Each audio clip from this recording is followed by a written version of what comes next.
इस वीडियो में हम आयुर्वेद के बहुत ही महत्वपूर्ण विषय द्रव्य गुण शास्त्र के अंतर्गत एकल द्रव्य औषधि अश्वगंधा की चर्चा करेंगे, जिसके अंतर्गत हम इस अश्वगंधा द्रव्य का सामान्य परिचय, इस द्रव्य की संरचना, गुणधर्म, रोगों में प्रयोग होने वाली मात्रा और विशिष्ट औषधि योग के बारे में जानेंगे।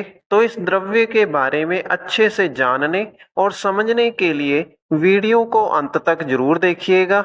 इस अश्वगंधा द्रव्य की व्याख्या में सबसे पहला हेडिंग इसके सामान्य परिचय का लिखा है, जिसके अंतर्गत अश्वगंधा के अलग अलग भाषाओं में वर्णित नाम लिखे गए हैं, जिसके अनुसार संस्कृत में इसे अश्वगंधा, वाराकर्णी, कुष्ठगंधिनी कहा जाता है।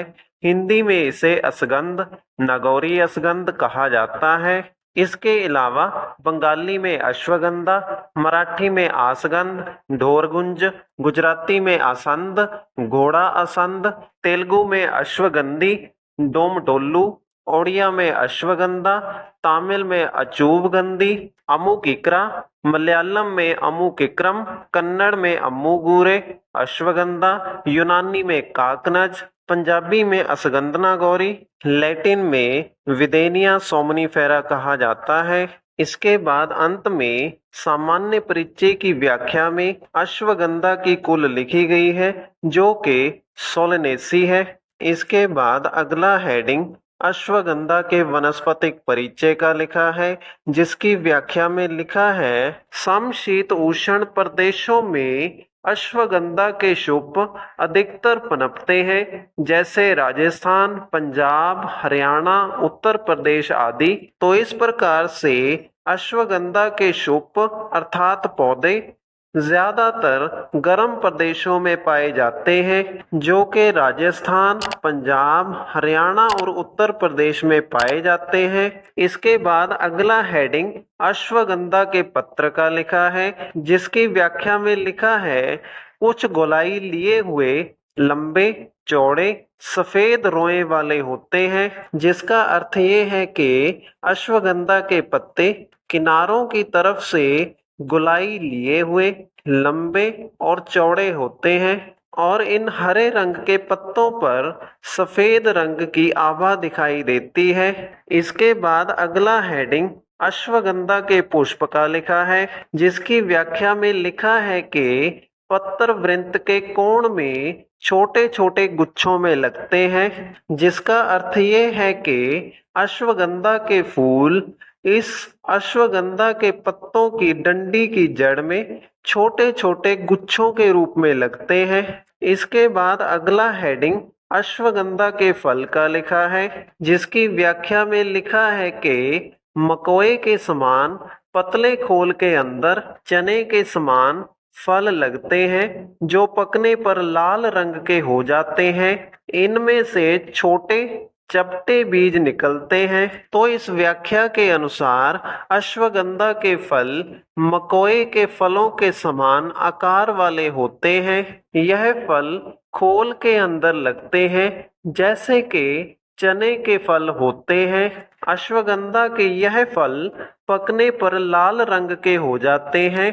अश्वगंधा के इन फलों में से छोटे छोटे चपटे बीज निकलते हैं। इसके बाद अगला हेडिंग अश्वगंधा के रासायनिक संगठन का लिखा है, जिसकी व्याख्या में लिखा है, उड़नशील तेल तथा वसा, राल, विठानियोल एवं शर्करा पाई जाती है। तो इन लिखे गए रासायनिक संगठनों का प्रयोग आधुनिक चिकित्सा शास्त्र में अश्वगंधा से औषधि बनाने के लिए किया जाता है।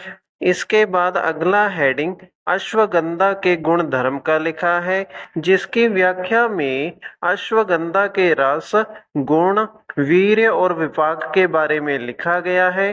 तो अश्वगंधा इस गुण धर्म की व्याख्या के अनुसार रस में तिक्त, कटु और मधुर, गुण में लघु और स्निग्ध, वीर्य में उष्ण और विपाक में मधुर होता है।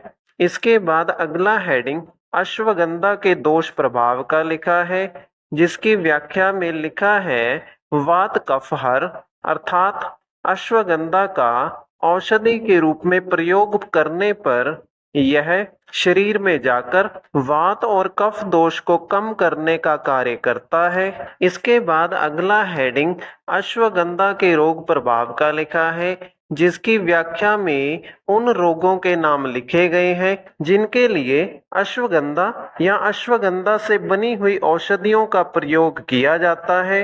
इन रोगों में मांसक्षय, शोथ, वात व्याधियां, शुक्रक्षय, शोथ, हृदय दौर्बल्य, अनिद्रा, गलगंड, रसायन, वाजीकरण, ब्रिंगण, दीपन आदि रोगों के नाम लिखे गए हैं, जिसमें मांसक्षय का अर्थ शरीर में मांस धातु की कमी होना है।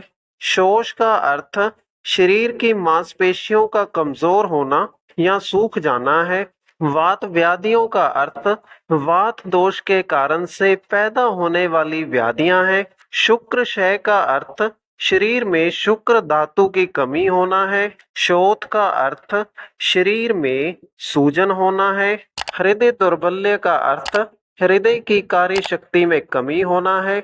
अनिद्रा का अर्थ निद्रा में कमी होना है। गलगंड रोग का अर्थ आयोडीन की कमी से घेंगा रोग होना है। रसायन का अर्थ शरीर की सभी प्रकार की धातुओं को पुष्ट करना है। वाजीकरण का अर्थ संभोग करने की कार्य शक्ति को बढ़ाना है। ब्रिंगण का अर्थ शरीर को मोटा करना है। और अंत में दीपन का अर्थ शरीर की पाचक अग्नि को प्रदीपित करना है। इसके बाद अगला हेडिंग अश्वगंधा के प्रयोज्य अंग का लिखा है, जिसकी व्याख्या में इसकी मूल का नाम लिखा गया है, जिसका अर्थ ये है कि अश्वगंधा की जड़ का प्रयोग औषधि बनाने के लिए घटक द्रव्य के रूप में किया जाता है। इसके बाद अगला हेडिंग अश्वगंधा की मात्रा का लिखा है, जिसकी व्याख्या में अश्वगंधा की सामान्य मात्रा 3 से 6 ग्राम लिखी गई है। अश्वगंधा की यह सामान्य मात्रा एक सामान्य वयस्क के लिए अर्थात एडल्ट के लिए लिखी गई है। इसके बाद अगला हेडिंग अश्वगंधा के विशिष्ट योग का लिखा है, जिसकी व्याख्या में उन सभी औषधियों के नाम लिखे गए हैं जिनको बनाने के लिए अश्वगंधा का प्रयोग किया जाता है। अश्वगंधा के विशिष्ट योग में अश्वगंधा चूर्ण, अश्वगंधा गुग्गल, कामदेव घृत और अश्वगंधा रिष्ट आदि औषधियों के नाम लिखे गए हैं। तो इसी के साथ हमारी इस वीडियो का विषय अश्वगंधा एकल द्रव्य औषधि की व्याख्या यहीं पर समाप्त होता है। अगर आपको वीडियो अच्छा लगा तो वीडियो को लाइक करें और इसी प्रकार से आयुर्वेद से संबंधित निरंतर वीडियोस प्राप्त करने के लिए हमारे चैनल को सब्सक्राइब करें।